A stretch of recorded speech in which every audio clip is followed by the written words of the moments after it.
کا باب جہالت بند کیا اور الحمدللہ رب العالمین والصلاة والسلام علی سید الانبیاء والمرسلین وعلی آلہ واصحابہ اجمعین ومن تبعہم بإحسان الی یوم الدین اما بعد۔ ناظرین کرام، خیر مقدم ہے آپ کا خوشگوار زندگی کے اصول کے اس پروگرام میں۔ زندگی میں ہم آپ غلطی ضرور کرتے ہیں، غلطی انسان کا خاصہ ہے۔ کوئی انسان ایسا نہیں جو یہ دعویٰ کرے کہ مجھ سے غلطی نہیں ہوتی، میں کوئی غلطی نہیں کرتا۔ کوئی یہ دعویٰ کرے کہ میں کبھی کوئی کوتاہی نہیں کرتا، اگر کوئی دعویٰ کرتا ہے تو یہ اس کا دعویٰ غلط، نامناسب اور کورا جھوٹ ہوگا۔ انسان اگر ہم ہیں تو ہم سے غلطی ہوگی، اور جیسے ہم سے ہوگی ایسے دوسروں سے بھی ہوگی۔ غلطی ہو جانا کوئی غلط نہیں ہے، غلط ہے غلطی پر اصرار کرنا۔ اگر ہم سے کوئی غلطی ہو جائے، کوتاہی ہو جائے، اور ہمیں احساس ہو کہ یہ غلطی ہم سے ہو گئی، تو ہمیں چاہیے کہ اس کا احساس کر کے تدارک کرنے کی کوشش کریں۔ تدارک کا مطلب یہ ہے کہ ایسی کوشش کریں کہ اس غلطی کا ازالہ ہو سکے۔ اگر ایسا ہم کرتے ہیں تو حالات نارمل ہو جائیں گے، اس غلطی سے جو نقصان ہونے والا ہے وہ نقصان امید ہے ختم ہو جائے گا۔ اور اگر ہم نے غلطی کی اور غلطی کا احساس ہو گیا لیکن تدارک کرنے کی کوشش نہیں کی، غلطی کے نتیجے میں ہونے والی کوتاہیاں، غلط فہمیاں ہمیں دیر تک تکلیف پہنچائیں گی اور دیر تک ہمیں نادم و شرمندہ رکھیں گی۔ لیکن اگر ہم غلطی کا تدارک کر لیتے ہیں تو ہمارا دل بہت حد تک مطمئن ہوگا، اور ہمارا دل اگر مطمئن ہو جائے گا تو زندگی گزارنے میں ہمیں کوئی دشواری نہیں ہوگی، ورنہ وہ غلطی ہمارے دل پر برابر کچوکے لگاتی رہے گی۔ رسول اکرم صلی اللہ علیہ وسلم کی عادت مبارکہ تھی کہ اگر کوئی آدمی اپنی غلطی کا اعتراف کر لیتا تو اسے پورا موقع دیتے تھے اپنی صفائی کا، اس کے تدارک کا، اور ظاہر ایسا کرتے تھے کہ اب اس غلطی کے نتیجے میں جو تکلیف اور پریشانی مجھے تھی وہ جاتی رہی، اور آدمی اپنی جگہ پر مطمئن ہو جاتا تھا۔ اس کو جو تکلیف اور پریشانی، ندامت و شرمندگی ہو رہی تھی وہ اس کے دل سے دور ہو جاتی۔ ایک بار رسول اکرم صلی اللہ علیہ وسلم کے پاس ایک نوجوان آیا اور ہجرت کا عہد کیا۔ رسول اکرم صلی اللہ علیہ وسلم کو بڑی خوشی کی، نوجوان ہے، دین کی خاطر اپنا ملک، اپنا وطن اور اپنے رشتہ دار چھوڑنے کے لیے تیار ہو گیا ہے۔ ظاہر یہ بات خوشی کی تھی، لیکن اس نوجوان نے ایک بات ایسی بتائی جس کی وجہ سے آپ بہت فکر مند ہو گئے۔ اس نوجوان نے کہا کہ اللہ کے رسول، جب میں گھر سے چلا تو میرے والدین دونوں روتے رہ گئے میرے پیچھے، اور میں ان کو اسی حال میں چھوڑ کر چلا آیا۔ شاید اس نے یہ اس لیے کہا ہو کہ رسول اکرم صلی اللہ علیہ وسلم پر یہ ظاہر کر سکے کہ میں ہجرت کے لیے کسی کو بھی چھوڑ سکتا ہوں، اور میرا یہ چھوڑ دینا خلوص پر مبنی ہے، اس میں کوئی رشتہ داری آڑے نہیں آتی۔ اس نے یہ بات اچھی سمجھ کر کہی ہوگی، لیکن رسول اکرم صلی اللہ علیہ وسلم نے جب یہ سنا کہ اس کے والدین اس کے پیچھے روتے رہ گئے تو آپ کا دل بے چین ہو گیا۔ رسول اکرم صلی اللہ علیہ وسلم نے ساری باتیں چھوڑ کر اس نوجوان پر پوری توجہ مرکوز فرمائی اور کہا، سنو، جاؤ، تم واپس جاؤ، ہم تمہیں ہجرت کا حکم نہیں دیتے، ہجرت کی اجازت نہیں دیتے، تم واپس جاؤ، اور جاؤ اپنے والدین کو اسی طرح سے ہنساؤ جیسے تم نے ان کو رلایا ہے۔ تمہارے آنے سے، تمہارے ارادے سے، ان کو اکیلا رہ جانے سے جو ان کو تکلیف ہوئی اور وہ بیچارے روتے رہ گئے اور تم انہیں تڑپتا ہوا چھوڑا ہے، یہ اچھا نہیں کیا۔ رسول اکرم صلی اللہ علیہ وسلم کے اس عمل سے، اس کردار سے، جہاں بہت ساری باتیں ہمیں ملتی ہیں، اس میں دو باتیں تو بہت ہی واضح ہیں۔ ایک والدین کا احترام ان کو تکلیف نہ پہنچانے بلکہ ان کا احترام کرنے اور ان کو خوش رکھنے کا داعیہ۔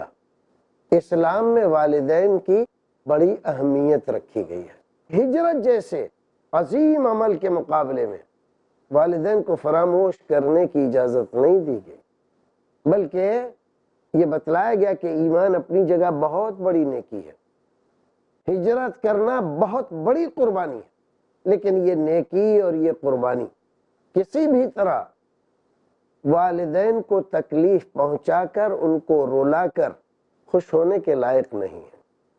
نہ ایمان اس کی اجازت دیتا ہے، نہ ہجرت کا یہ تقاضا ہے کہ والدین کو روتا ہوا بلکتا ہوا چھوڑ دیا جائے۔ قربان جاؤ، رسول اکرم صلی اللہ علیہ وسلم کے اس عمل اور کردار پر نوجوان سے ایک غلطی ہو گئی تھی، جوش میں، جذبے میں، ایمانی جوش، ایمانی جذبہ، لیکن رسول اکرم صلی اللہ علیہ وسلم نے اس کو تدارک کرنے کی تلقین فرمائی۔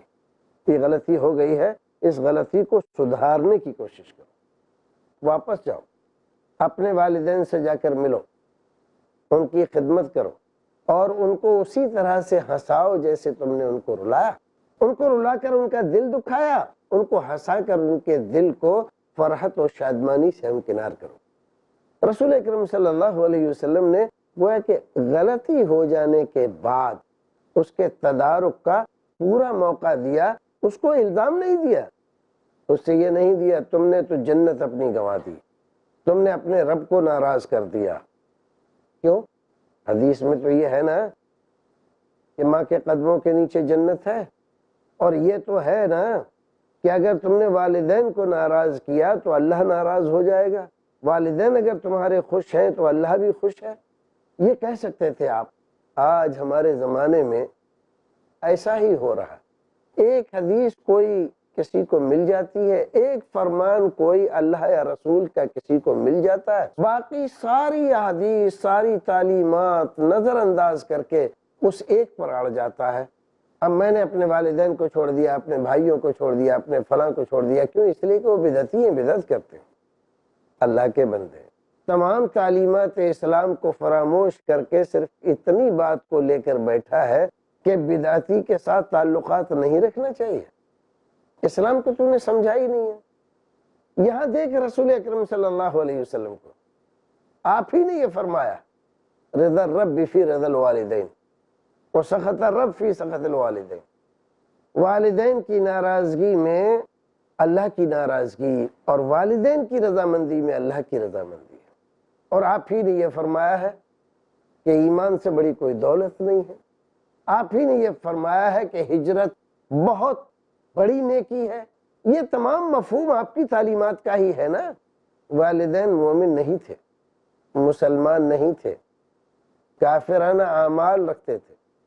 رسول اکرم صلی اللہ علیہ وسلم اچھی طرح جانتے تھے یہ نوجوان جو ایمان اور ہجرت کی فضیلت حاصل کرنے کے لیے آیا ہے، ایمان کی خاطر اپنے گھر بار کو چھوڑ رہا ہے، ہجرت کی فضیلت حاصل کرنے کے لیے والدین کو چھوڑ کر چلا آیا ہے، اس کے ایمان کا کیا کہنا، اس کے درجے اور مرتبے کا کیا کہنا۔ آپ تو فضیلتیں سنا کر اسے مدہوش کر سکتے تھے، لیکن جب آپ نے یہ سنا کہ والدین روتے بلکتے رہ گئے تو آپ نے ان تمام چیزوں کو نظر انداز کر کے اس کو حکم دیا، جاؤ والدین کو راضی کرو۔ والدین کو راضی کرنا ضروری ہے، حالانکہ آپ کو معلوم تھا کہ والدین کافر ہیں، مشرک ہیں، اس کے ایمان لانے سے راضی نہیں ہیں، اس کے ہجرت کرنے کو اسی لیے ناپسند کرتے ہیں کہ ان کو ہجرت کی اہمیت معلوم نہیں ہے۔ لیکن اس کے باوجود ہم ذرا سی بات میں اپنے بھائیوں کو، اپنے والدین کو مشرک، بدعتی اور کیا کیا کہہ کر ان سے تعلقات خراب کر کے اپنے آپ کو صاحب ایمان بننے کی کوشش کرتے ہیں۔ تعجب کی بات ہے، افسوس کا مقام ہے۔ رسول اکرم صلی اللہ علیہ وسلم کی ہدایات کو کلی طور پر اختیار کرنے کا نام ایمان ہے۔ کسی ایک ناحیے میں، کسی ایک گوشے میں آپ کی تعلیمات کو لے لیں اور دیگر گوشوں کو فراموش کر دیں، اس کا نام اطاعت و فرما برداری نہیں ہے۔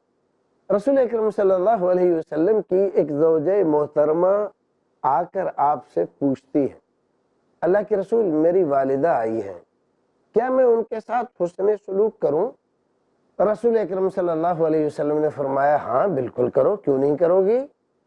عرض کیا اللہ کے رسول وہ مشرکہ ہے، اسلام نہیں لائی ہے، صاحب ایمان نہیں ہے۔ آپ نے فرمایا لیکن والدہ تو ہے نا۔ اللہ اکبر۔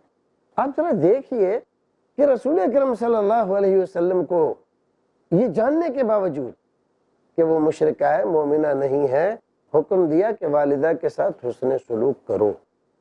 رسول اکرم صلی اللہ علیہ وسلم کے یہ فرامین ہمیں اس بات کی دعوت دیتے ہیں کہ ہم آپ کی پوری تعلیمات کو سامنے رکھ کر کوئی فیصلہ لیں، اور اگر اتفاق سے کوئی غلطی ہو جائے تو اس کا تدارک کرنے کی کوشش کریں۔ پھر ملتے ہیں ایک چھوٹے وقفے کے بعد، تب تک کے لیے اللہ حافظ۔ میرے آقا آپ نے ان کو جس کے فضائل ثابت ہے وہ غائب ہے، جس کے ثابت نہیں ہے وہ ایسے دھڑلے سے چالو اسی کو انتہا نہیں۔ اب کوئی سوال کر سکتا ہے بھائی قرآن تو ہے نا، تو کیا ہوا پڑھ لیے تو، کیا ہوا گنتی طے کر لیے تو، کیا ہوا فکس تعداد بنا لیے تو، کیا ہوا ایک دن فکس کر لیے تو؟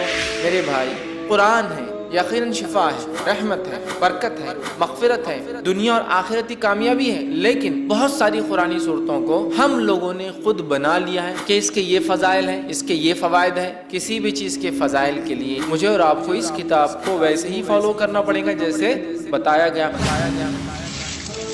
دیکھیے قرآن مجید کے بعض سورتوں کے فضائل۔ نان سٹاپ ایڈوکیٹ فیض سید کی اگلی نشست 21 مئی رات 8 بجے۔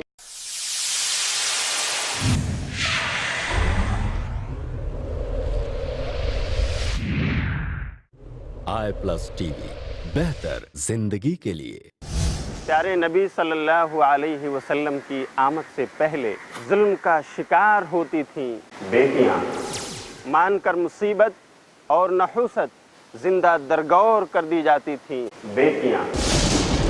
بیٹی راحت بنی اور بہن شفقت، بیوی سکون اور ماں کے قدموں میں جنت۔ آدم کی بیٹیاں شیخ شمیم فوزی کے ساتھ دیکھیے اسلام میں کیوں ہے عورت کا بلند مقام، ہر بدھ دوپہر 3:30 بجے اور رات 9:30 بجے، صرف iPlus TV پر، بہتر زندگی کے لیے۔ اپنے DTH اور کیبل آپریٹر سے آج ہی سمپرک کریں، فری ٹو ایئر۔ میرے آقا آپ نے ان کو۔ ناظرین خیر مقدم ہے آپ کا ایک بار پھر خوشگوار زندگی کے پاکیزہ اصول کی اس مجلس میں۔ تو خوشگوار زندگی کے لیے یہ بہت ضروری ہے کہ اگر ہم سے غلطی ہو جائے تو اس کا تدارک کرنے میں کسی بھی طرح کی ہچکچاہٹ نہ رکھیں۔ اسی طرح سے اگر کسی اور سے غلطی ہو جائے، غلطی چھوٹی ہو یا بڑی ہو، اگر وہ اس کا تدارک کرنا چاہتا ہے تو کھلے دل سے اس کو قبول کر لیں۔ اسی میں زندگی کی بہتری، نفاست اور خوشی پوشیدہ ہے۔ فتح مکہ کے بعد مشرکین مکہ کا زور ٹوٹ گیا، اور اب امید باقی نہیں رہی کہ کبھی کفر یا شرک اسلام پر غلبہ پا لے گا اور اسلام کو ختم کر سکتا ہے۔ بڑے بڑے سورماؤں نے ہتھیار ڈال دیے۔ رسول اکرم صلی اللہ علیہ وسلم کی مجلس لگی ہوئی ہے، اچانک ایک آدمی آتا ہے اور آ کر عرض کرتا ہے اللہ کے رسول میں اسلام لانا چاہتا ہوں، میرا اسلام قبول فرما لیجیے۔ آپ نے اس سے پوچھا تو کون ہے، کیا نام ہے تیرا؟ اس نے عرض کیا میں وحشی ابن حرب۔ رسول اکرم صلی اللہ علیہ وسلم کے ذاکرے میں، آپ کے دماغ میں یہ نام محفوظ تھا، اور اس کے ساتھ اس نام کے ساتھ جو کڑوی یادیں وابستہ تھیں اس سے آپ کا دل آج تک بے چین تھا۔ لیکن وہ بندہ آپ کی خدمت میں آپ کی مجلس تک پہنچ گیا۔ یہ کون آدمی تھا؟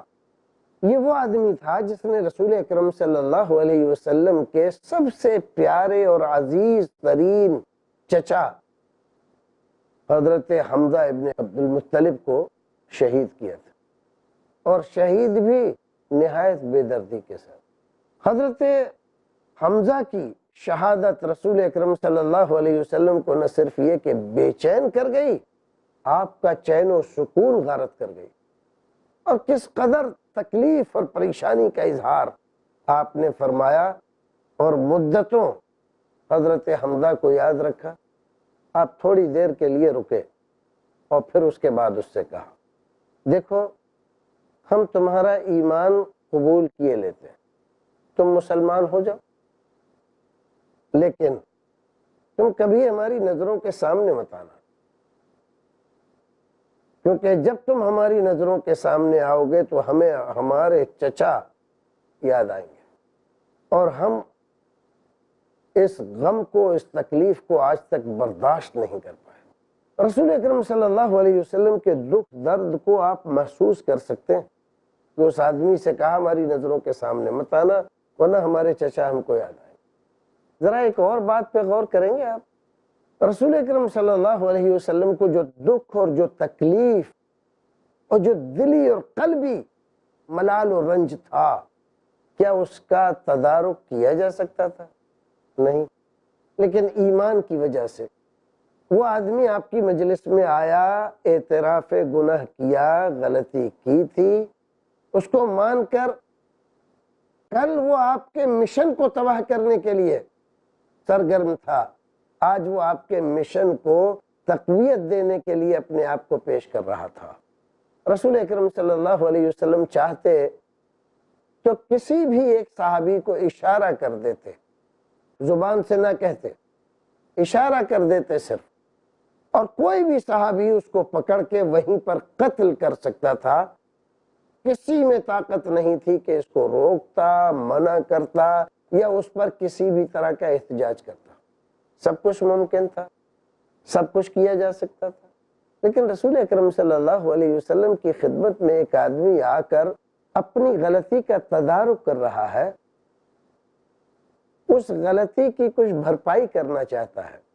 رسول اکرم صلی اللہ علیہ وسلم نے اس کو بھرپور موقع دیا، ٹھیک ہے، کلمہ پڑھایا، مسلمان بنایا، لیکن کہا ہماری نظروں کے سامنے مت آنا ورنہ ہمیں ہمارے چچا یاد آئیں گے، اور ہمیں وہ تکلیف جو ہمارے دل کی گہرائیوں میں بیٹھی ہوئی ہے عود کرائے گی اور ہمیں پریشان کرے گی۔ رسول اکرم صلی اللہ علیہ وسلم کا یہ عمل، یہ کردار ہمیں بتاتا ہے کہ غلطی کتنی ہی بڑی ہو جائے، لیکن اگر کوئی آدمی خلوص کے ساتھ، للہیت کے ساتھ، اعتراف جرم کے ساتھ، ندامت و شرمندگی کے ساتھ اگر آپ سے غلطی کی معافی مانگتا ہے اور آپ کا دل یہ گواہی دے رہا ہے کہ اس میں کوئی شرارت نہیں ہے، کوئی سازش نہیں ہے، کوئی بدماشی نہیں ہے، تو اس کو موقع دیں غلطی کے سدھارنے کا۔ بات اگر میں تھوڑی سی اور بھی کہوں آگے، شاید بے محل نہیں ہوگی۔ رسول اکرم صلی اللہ علیہ وسلم نے اس کو غلطی کے سدھارنے کا موقع دیا۔ وحشی ابن حرب کل تک کافر و مشرک اور بہت بڑا مجرم تھا، آج اس کا شمار مسلمانوں میں ہونے لگا، لیکن رسول اکرم صلی اللہ علیہ وسلم کی نظروں سے ذرا بچ کر ہی رہتا ہے، آپ کے سامنے نہیں پڑتا۔